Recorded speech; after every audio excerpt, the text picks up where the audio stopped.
$200,000-ზე GDD-ს თანამშრომლებზე მინდა განმარტება გავაკეთო.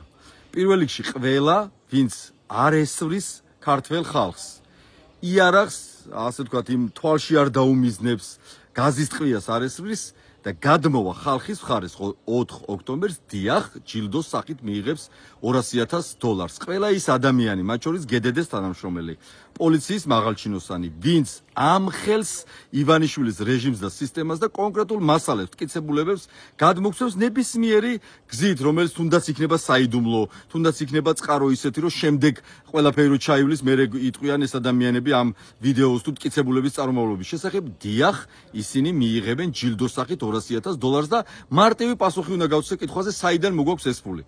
ჩემო ძვირფასებო, აი ელექტროენერგიაში რო ფულს იხდით, შუამავალი ყავს, ასე ვთქვათ, უჩა მამაცაშვილს, ნოღაიდელს და ამ კრიმინალურ ბანდას და თქვენი ჯიბიდან $10 მილიონ იპარავენ წლიდან წლამდე. აი ეს მაფიოზური სქემა იმ დღესვე გაქრება.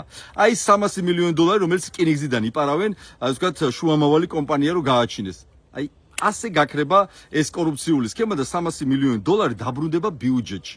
ხალხის, ასე ვთქვათ, ჯიბეს დაუბრუნდება ეს თანხები. დიახ, და ამ თანხიდან ჩვენ საქართველოს, ასე ვთქვათ, ევროპული მომავლისთვის გადავიხდით აუცილებლად.